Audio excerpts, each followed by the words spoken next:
बिस्मिल्लाहिर्रहमानिर्रहीम। मैं बहुत काली थी, इसलिए सभी मेरा मजाक उड़ाते थे। कोई रिश्ता ना आता। फिर एक दिन अब्बा अपने साथ एक मज़ार पर ले गए और बोले, कुछ देर यहीं ठहर, मैं अभी आ रहा हूँ। और फिर मुझे वहीं छोड़कर चले गए। सुबह से रात हो गई पर अब्बा ना लौटे। मैं परेशान होकर रोने लगी थी।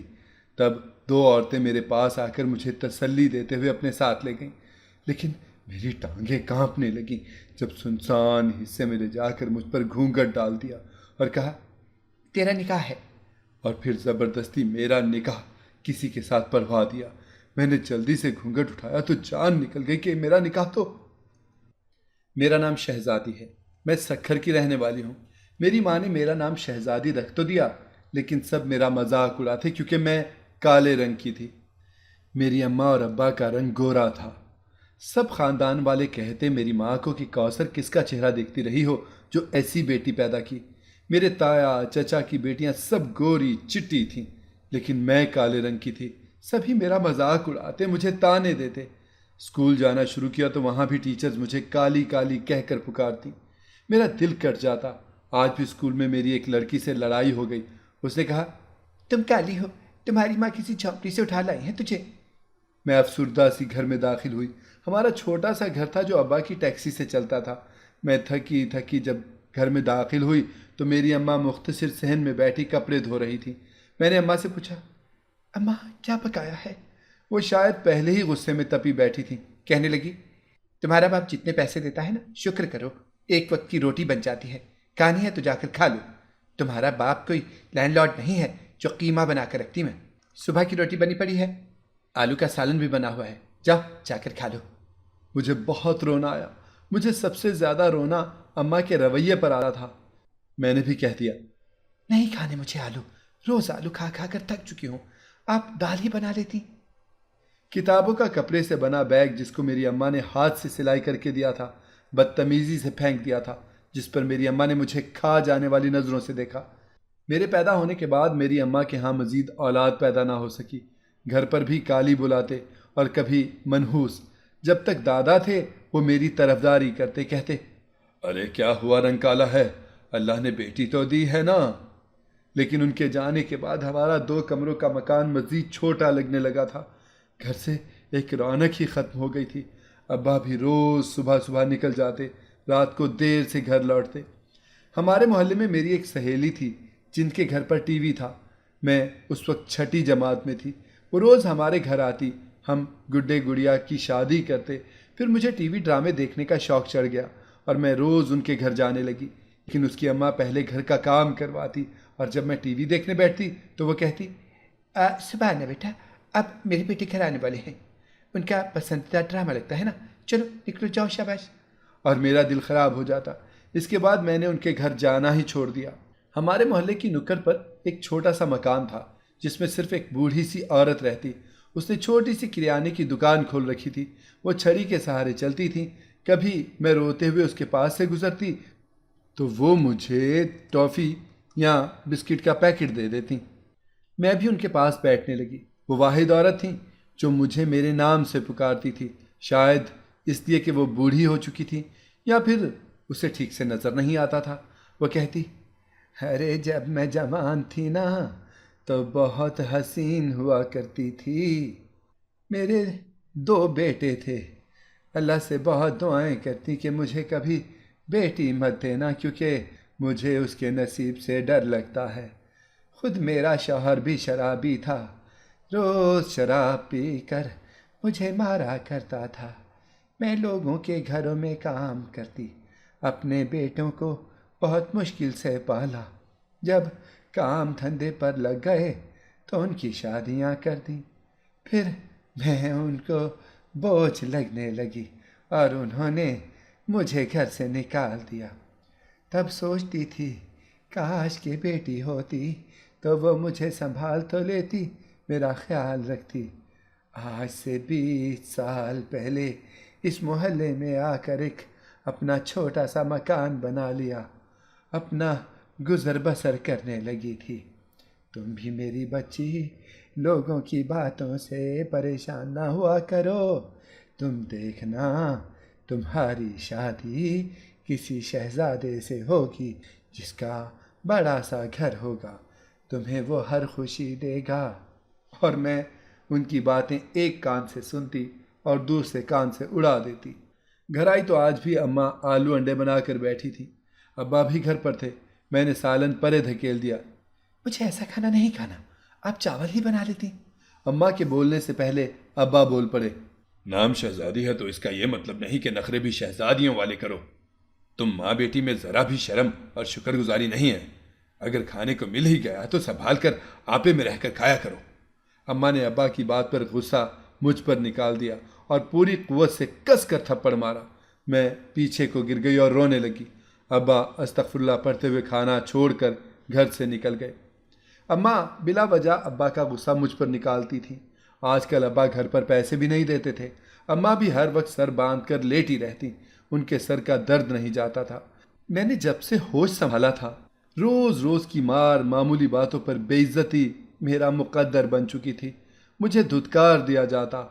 मैं चुपके चुपके अपनी गुड़िया से बातें करती और रोती। मेरी एक सहेली थी, उसकी अम्मा ने भी उसे रोक लिया, ये कहकर कि इस काली के साथ फिरोगी तो तुम भी काली हो जाओगी। अब मेरी कोई सहेली नहीं थी।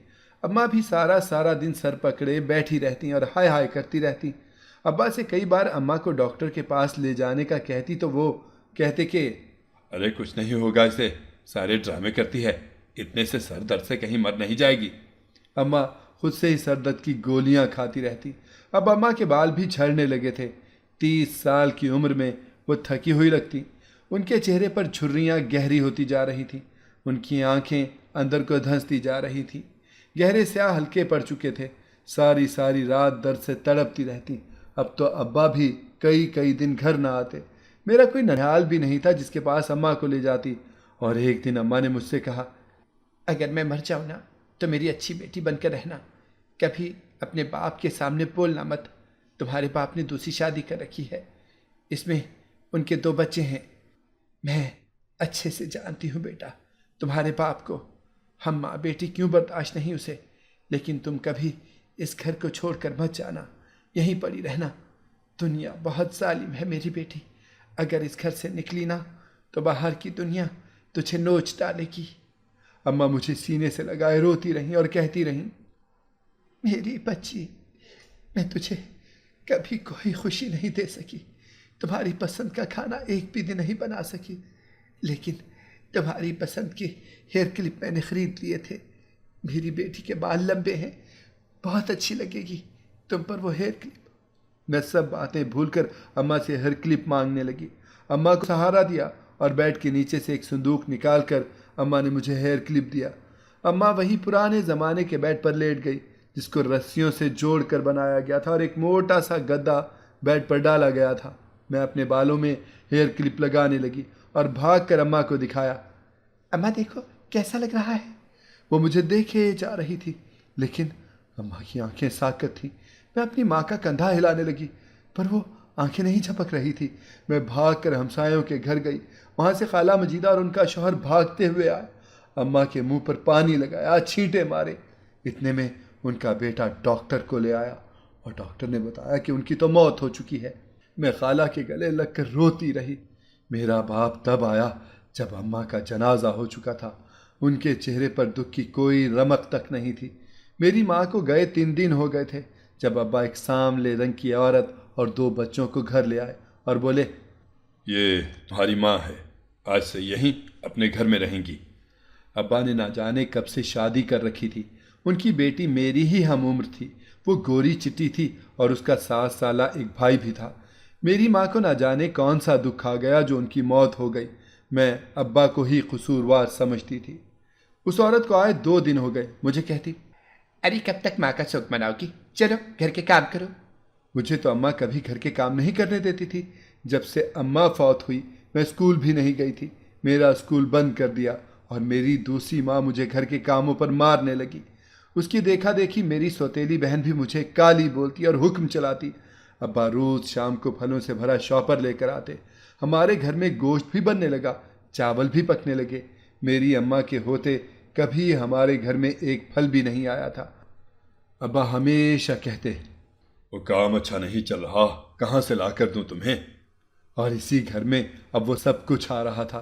मुझे अचार के साथ ही रोटी दी जाती और कभी बहाना बनाकर मुझे थप्पड़ भी मार देती। उस दिन मुझे सज़ा के तौर पर भूखा ही सोना पड़ता। मेरे अब्बा ने जिससे शादी की वो भी मेरी माँ की उम्र की थी, जिसकी उम्र 30 साल हो गई, लेकिन वो माँ के रूप में सख्त गिर अजियत परस्त औरत थी। मुझे छोटी छोटी बातों पर मारती। मेरी अम्मा की हर चीज़ पर उसका कब्जा हो गया था। मुझे खाना भी सहन में पड़ी चटाई पर देती। मेरा बाप आराम से अपनी बीवी बच्चों के साथ बैठकर हंसता, खाना खाता। मेरा ही बाप मुझे भूल चुका था। मैं सर झुकाए प्लास्टिक की टूटी फूटी चटाई पर खाना खाती और रात को उसी चटाई पर सो जाती। जब ठंड बढ़ जाती तब भी मुझे किचन नुमा छोटे से डरबे में ही सोना पड़ता। अब्बा ने वो किचन अब बनवाया था, वरना मेरी अम्मा ने तो कमरे के एक ही हिस्से में चूल्हा रखा हुआ था। वो दरमियाने साइज़ का एक कमरा था। एक कमरे में हम सोते और दूसरे कमरे के 3 हिस्से कर रखे थे। एक में चूल्हा रखा था, दूसरे को स्टोर की सूरत देकर अम्मा के जहेज़ की पेटी रखी हुई थी, जिस पर बहुत से बर्तन भी रखे हुए थे। मेरी अम्मा बहुत सलीकामंद थी। पैसे जोड़ जोड़ कर मेरे लिए कपड़े बनाती। जिस पंखे तले आज मेरी दूसरी माँ और उसके बच्चे सो रहे थे ना, वो भी मेरी माँ ने अपना पेट काट काट कर लगवाया था। अब्बा का तो कभी ध्यान ही नहीं गया था घर की जानिब। अब्बा ने घर में अपने बच्चों के लिए टीवी ला कर दिया, जिस पर सारा सारा दिन इंडियन गाने सुने जाते, जिसकी आवाज़ बाहर गली तक जाती। वो माँ बेटी टीवी देखती सो जाती और मैं घर के सारे काम करती रहती। मेरी उम्र 17 साल हो चली थी। मैं घरदारी में माहिर हो गई। आज तक मेरी माँ बहन ने किसी काम को हाथ नहीं लगाया था। मेरी सौतेली माँ कहती, हमारा एहसान माना करो जो तुम्हें इतने सालों से बर्दाश्त कर रहे हैं, वरना जैसी तुम्हारी शक्ल है ना, तुम्हें एक दिन भी अपने घर में बर्दाश्त न करूं और घर से निकाल बाहर करूं। मेरा सौतेला भाई लेट घर आता। वो गलत कामों में पड़ चुका था। उसने घर से पैसे चोरी करिए और इल्ज़ाम मुझ पर लगा दिया। मेरी सौतेली माँ और बहन ने मुझे बहुत मारा। मेरा भाई पास खड़ा रहा, उसे ज़रा भी तरस नहीं आया था। मैं जानती थी कि पैसे उसने निकाले हैं, लेकिन खामोश रही। मुझे खामोश होना आ गया था। अब अपनी हिचकियों को अंदर ही अंदर दबा लेती थी। मेरे नील पड़ चुके थे, सारे जिस्म में दर्द था। इस बात का अब्बा से जिक्र नहीं किया, क्योंकि मेरी सौतेली माँ जानती थी कि पैसे उसी के बेटे ने निकाले थे। उन 17 सालों में एक बार भी मेरे बाप ने मुझे कभी देखा तक नहीं था, कभी मुझसे प्यार से बात भी नहीं की थी।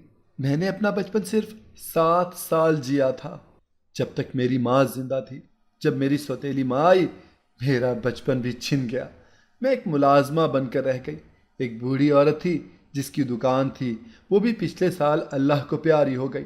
मेरा अब कोई नहीं रहा था। मैं अपनी माँ को याद करती रहती और रोते रोते सो जाती। जिस दिन लेट उठती, मेरी सौतेली माँ मुझ पर पानी डाल कर उठाती, कभी मुझे थप्पड़ मार कर उठाती। मेरे बाप को भी मुझ पर तरस नहीं आता था। कभी पूछा तक नहीं था उसने मुझे, किसी चीज़ की ज़रूरत तो नहीं है। जब मुझे मेरे रंग के ताने दिए जाते, मुझे मारा जाता, मेरा दिल करता इस घर से भाग जाऊं। फिर अपनी माँ की बात याद आती, बेटी, कुछ भी हो जाए तुमने इस घर से नहीं निकलना। बाहर की दुनिया एक भेड़िए जैसी है, तुझे नोच डालेगी। अब्बा मेरे लिए रिश्ते देखने लगे। कई लोग घर आते पर मुझे देखकर मुंह पर ही इनकार कर देते। मेरे कपड़ों पर जगह जगह पैबंद लगे थे। मुझे कभी नए कपड़े नहीं दिए गए। माँ बेटी अपनी उतरन दे देती। कभी रिश्ते वाले आते तो उनके पास मेरे खिलाफ अजीब अजीब बातें करती। वो मेरी बहन को पसंद करके चले जाते। वो थी भी गोरी चिट्टी। उसकी माँ कहती, मेरी बेटी को कौन सा रिश्तों की कमी है, आप पहले इस काली चुड़ैल को हमारे सरों से उतारें। कल को लोग कहेंगे कि सौतेली माँ थी ना, इसलिए अपनी बेटी का रिश्ता कर दिया। पर मेरे लिए कोई भी रिश्ता आता तो वो मुंह पर जवाब दे देते। मैं अल्लाह से रो रो कर दुआएं करती। जब बार बार आपकी इज़्ज़त नफ्स को मजरूह किया जाए तो रूह ज़ख्मी होने लगती है। उन्हीं दिनों मेरे ताया अब्बा आए और बोले, और मैं जहाँ काम करता हूँ वहाँ हमारे साहब को एक केयर टेकर चाहिए जो उनके बेटे का ख्याल रख सके। तनख्वाह भी अच्छी देंगे वो। सबको लगता था कि कोई छोटा बच्चा होगा और अम्मा ने पैसों की बात सुनकर फौरन अब्बा से कहा, अरे इस कलमोही को भेज दे, 4 दिन हम भी सुकून से रह लेंगे। अगले दिन ताया अब्बा और मेरे बाप ने मुझे उस बड़े से बंगले में पहुंचा दिया और खुद वापिस आ गए। वहाँ एक बूढ़ा आदमी रहता था। और एक काम वाली थी जो खाना बनाती। मेरा दिल नहीं था यहाँ रहने का। वो काम वाली भी मेरे रंग पर हंस रही थी, कह रही थी, अरे छोटे साहब तो मेरे काम में नक्श निकाल देते हैं, ये तो काली कलोटी है। मेरी आंखें आंसुओं से भर आई थीं। वो बूढ़ा आदमी उठा और अब्बा को एक रकम दी। अब्बा की आंखें चमक उठी थीं। अब्बा मुझे छोड़ गए और वहाँ मुझे रहने के लिए एक कमरा दे दिया गया जो उसी घर की बैक साइड पर था, जिसको अमीर लोग क्वार्टर बोलते थे। मुझे अपने काम का नहीं पता था। जब वही काम वाली आई खाना लेकर और बोली, आज के दिन आराम करो और सुबह से ना तुम्हें तुम्हारा काम मैं समझा दूंगी। उस दिन खाने में बिरयानी थी। मैं खा रही थी। मेरी आंखें आंसुओं से भर चुकी थीं। मैं खा रही थी और साथ साथ रो भी रही थी। उस दिन मैं चारपाई पर सोई और देर तक सोती रही। किसी ने मुझे उठाया नहीं। मुझे आज़ादी महसूस होने लगी थी। नौकरानी ने मुझे कुछ कपड़े ला कर दिए क्योंकि मैं घर से खाली हाथ आई थी। उसने बोला, छोटे साहब ना बहुत सफाई पसंद है, उन्हें वो मुलाजिम भी अच्छे नहीं लगते जिनके कपड़े गंदे हों। मैं कपड़े बदल कर उसी के साथ चली गई। बड़े साहब के साथ एक लड़का था जो 24-25 साल का होगा। उसने मुझे सर से पांव तक घूरा। वो एक खूबसूरत नौजवान था। मैं सर झुकाए खड़ी थी जब उस लड़के के दादा ने कहा, शहजादी, आज से तुम्हें सिर्फ शायान का ही ख्याल रखना है। इसके काम करने हैं। इसके अलावा तुमने घर के किसी भी काम को हाथ नहीं लगाना। इससे पहले जो जो मुलाजमीन यहाँ आईं वो मेरे पोते को छोड़कर खुद इंजॉयमेंट करती रहीं। मैं अब तक 10 नौकरानियाँ बदल चुका हूँ। इस बार तुम्हारे ताया ने बताया कि मेरी भतीजी है जिसकी सौतेली माँ उस पर बहुत जुल्म करती है। मुझे उम्मीद है तुम शायान का ख्याल अच्छे तरीके से रखोगी। मैं बोल नहीं पा रही थी। वो लड़का मुझे घूर रहा था। इतना बड़ा घर भी पहली बार देखा था मैंने। मैं बार बार अपना चेहरा साफ कर रही थी। वो लड़का चुपचाप बैठा था और उस दिन से मैं उसके काम करने लगी। उसके साथ घर के पास ही बने पार्क में जाती। ये एक नई दुनिया थी मेरे लिए। मैं बहुत खुश थी। मुझे यहाँ कोई काली या मनहूस नहीं कहता था। मुझे इस घर में रहते 3 माह होने वाले थे। अब्बा हर माह आता, पैसे लेता और चला जाता।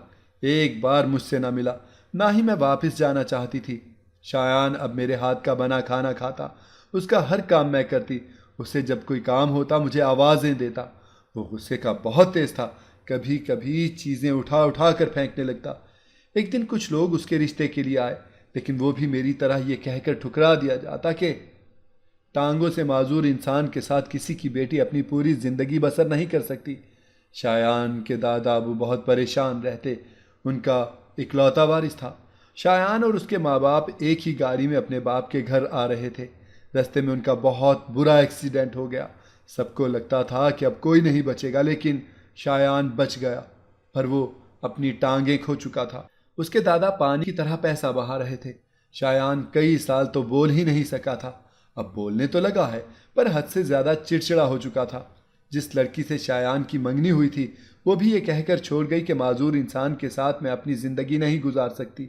आज भी जब लड़की वाले इनकार करके गए तो शायान बालकनी में अपनी व्हील चेयर पर बैठा किसी गैर मरई नुक्ते को घूर रहा था। मैं उसके लिए खाना लेकर आई। मैं आज तक उसे मुखातिब नहीं कर सकी थी, ना ही गैर ज़रूरी बात की थी, पर आज वो बोल रहा था। मुझसे कह रहा था, शहजादी, जब तुम्हारी माँ की मौत हुई तुम्हें किसने संभाला? मैं उसकी बात समझ नहीं सकी और वहीं फर्श पर बैठ गई। मैं अपनी औकात में ही रहती थी। मैंने कहा, छोटे साहब, मुझे किसी ने नहीं संभाला। मेरे बाप ने दूसरी शादी कर ली और फिर मैं उसे सब कुछ बताने लगी। वो मेरी तरफ देख रहा था। उस दिन 7 माह में वो पहली बार नॉर्मल अंदाज में मुझसे बातें कर रहा था। अपने बारे में बता रहा था कि कैसे उसे फुटबॉल का शौक़ था। वो दुनिया घूमना चाहता था। कितनी देर हो गई, खाना ठंडा हो चुका था। उसने हाथ भी नहीं लगाया था। ना मुझ में जुर्रत थी कि उसे कह सकती। मैं तो सर उठाकर उसे देखती तक नहीं थी।